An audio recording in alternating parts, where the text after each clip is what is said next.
Eu aprendi que Deus está em tudo e nada foge dele, e ele está em tudo, né? E nada foge dele.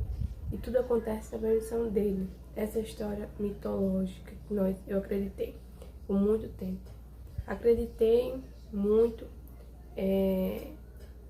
eu não encontrei ele, né? Não encontrei ele e ele sempre me deu silêncio, né?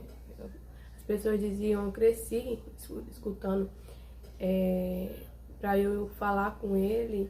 Eu orava, eu ia para vigília, eu ia para a igreja, eu jejuava, eu fazia tantas coisas religiosas quando eu acreditava em Deus, né? Nisso que eu não achei o que eu achava que existia, né? Então, eu fiquei muito tempo acreditando nisso, mas eu tinha meus questionamentos e eu ficava me perguntando muitas coisas sobre porque não é nem cobrando de Deus, de uma divindade, mas eu queria entender. Não era encontrar através de um milagre, não.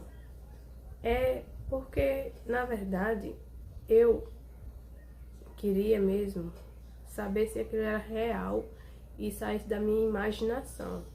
Saísse da minha imaginação. Então, o que é que eu fazia? Eu ficava me perguntando por que um Deus tão poderoso, tão tudo, que está em tudo, ele não pode livrar uma criança sendo abusada. Ou, né? Então, eu fiquei me questionando muito sobre essas coisas. Pra que ele está permitindo essas coisas, e por que ele está permitindo essas coisas, se ele quer ensinar isso, se ele quer ensinar. Ele permite essas coisas e através disso, o que ele quer ensinar para as pessoas, né? E ele vai ensinar o quê? Né? A criança sendo abusada, ou a criança sendo sequestrada, ou tantas as tragédias que acontecem. Isso ele quer ensinar o quê? Passar o quê pra mim, né? Então, eu fiquei me questionando muito sobre isso, né? Se ele é Deus e está em tudo, ou ele não é bom, ou ele não existe, ou ele não é poderoso, porque você tendo o poder de ajudar e você não faz nada, ou você não existe, ou você não é bom, ou você não é poderoso. Então, isso vai muito de acordo com o lugar que você nasce. Se você nascer na cultural, né? Se você nascer na Índia ou no Japão, você vai acreditar no Deus de lá. Então, me questionava muito sobre isso, né?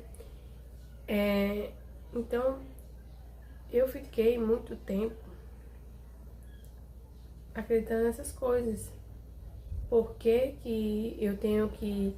Ele ouve orações de uns e outros não ouve orações. Tem pessoas que nem faz parte de religião nenhuma e tem a sua ética, seu caráter, sua personalidade, sua empatia. E essas pessoas, por não simplesmente não acreditar em Jesus ou nunca ouviram falar de Jesus, elas simplesmente vão pro inferno e vão sofrer no inferno. Essa lógica não entra na minha cabeça. E isso fez eu questionar muito, e isso fez me levar a Deus. Eu orava, fazia vários questionamentos, várias orações, e via muitas coisas acontecendo ao redor, de uma criança perder sua vida com a sua família brutalmente, e Deus permitir aquilo. Me questionei muito sobre por que Ele permite isso e quer que as pessoas aprendam através da dor. Enfim,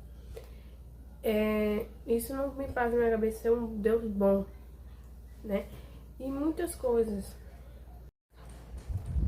Eu não quero, na verdade, que Deus resolva tudo, mas eu queria entender por que um Deus ele agiria com indiferença, com dores e sofrimentos de pessoas reais. Se Deus é um Deus tão que ama a humanidade, né? E tem amor que cuida. Eu queria entender porque Deus interviria em pequenas coisas, deveria, né? Para provar que ama. E ao mesmo tempo ignorar várias coisas absurdas, como terremotos, crueldades, né, muito mais piores, muitas terremoto, um avião caindo com a sua família, outras coisas mais piores, né? Chacina e outras coisas bem mais perigosas. E ele ignoraria, né, essas coisas e intervisse em coisas pequenas. E muitos diziam assim pra mim: não, mas ninguém entende os planos de Deus. Vamos entender só depois da eternidade. E eu ouvindo essas desculpas, na verdade, eu sempre ouvi essas desculpas mas na verdade é mais para mascarar a realidade, né? Que eu cada vez mais via. Então, se eu ver que alguém tá precisando da minha ajuda e eu posso ajudar, eu vou ajudar. Agora, se eu escolho não ajudar, então eu sou omissa. Então, se Deus ele é tão poderoso e pode ajudar, e ele vê tudo e não escolhe ajudar e não faz nada, não ajuda todos, então ele não existe, ou ele não é bom, ou ele não é poderoso. Essa é a minha ideia, pensamento. E isso me acabava por dentro, sério. Eu ficava muito mal com isso, sem entender. Eu ficava muito mal com isso, vendo essas coisas. E para mim, o sofrimento é justamente para alimentar a fé, né? E também ter um lucro econômico. Porque justamente quando você está passando por um momento difícil da vida, você vai aceitar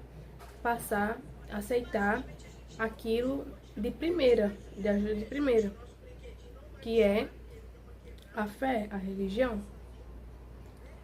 Então, você fica acreditando muito nisso e você vai ali querendo uma solução para os seus problemas. Mas aí que tá, que eu fiquei pensando. Se Deus, ele plantou o mal lá no Jardim do Éden, e para nos testar, e por que ele tem que vender a solução depois? Sendo um Deus onisciente, onipresente e une tudo. Então, eu encarando a realidade, cada vez mais foi difícil de eu continuar acreditando em um Deus, em uma divindade, que supostamente é isso tudo, poderoso, está em tudo, é bom, ama a humanidade. Então, foi também, comecei a observar que bilhões ou 200 bilhões de pessoas que nasceram em um lugar, ela não escolheu o lugar para nascer. Essas pessoas, simplesmente por elas ter nascido em um lugar que ela não queria, elas completamente estão erradas e que elas vão para o inferno. Mas quando eu comecei a estudar que na verdade a salvação está através da divindade que traz para você, né? Porque cada divindade, cada Deus vai tratar de uma forma diferente, cada divindade, de um lugar que você nasce, eu comecei a entender. E isso ficou martelando muito na minha cabeça. Se um Deus real quer que todos os conheçam quem Ele é, por que Ele apresentaria em todo lugar do mundo, separadamente, de uma forma diferente, para que o veja e eu acredite? Na Índia Ele é uma coisa, Ele vai apresentar de uma forma lá, no México outra coisa, no Brasil outra coisa. Então, se um Deus realmente quer que todos o conheçam, não precisaria se apresentar com indiferença, ou com leis, ou com costumes, ou com culturas diferentes para provar que quer que todos o conheçam de uma forma. Ou ele apresentaria todos, em todos os lugares, só de apenas uma forma. E não de um jeito de um, e em um lugar de um jeito e outro de outro jeito. Então, a salvação, ela depende do lugar que você nasce. Eu tentar entender, perceber isso, que você só vai ter a salvação dependendo do lugar que você nasce. Isso mostra, prova que isso é loteria social. Isso dá dinheiro, isso é controle. Isso não é amor, isso é controle. Religião é controle. Um Deus que nasce, que planta o mal, testa a gente, sendo um Deus onisciente, que ele já sabia que ali Adão e Eva ia pecar, como tem a descrita da história, e depois ele veio a solução para você. E você ele pagou por todos os pecados na cruz, levou sobre si todas as dores, todas as enfermidades. E ainda tem pessoas que sofrem, crianças que sofrem, que morrem de doenças, né, de dores, e as pessoas envelhecem e morrem ainda. Então, se foi pago, não precisa eu pagar novamente. E por que as pessoas ainda têm que ir para o inferno? É difícil essa lógica. Então,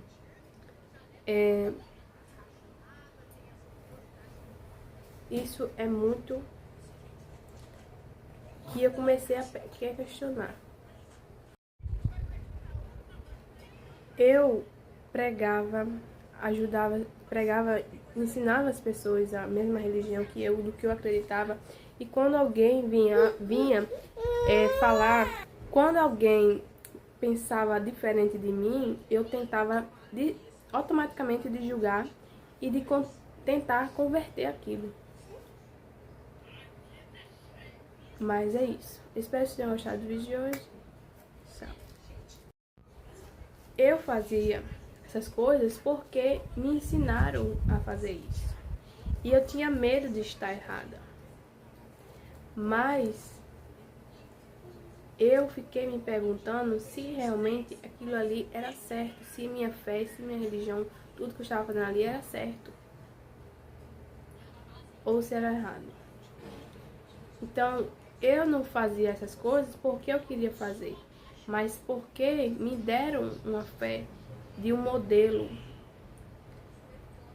e me fizeram acreditar nessa fé. Não uma fé diferente de um modelo manipulado. Não foi uma fé minha que eu já nasci. Foi algo que me deram para mim aceitar e acreditar e seguir como se aquilo ali fosse verdade.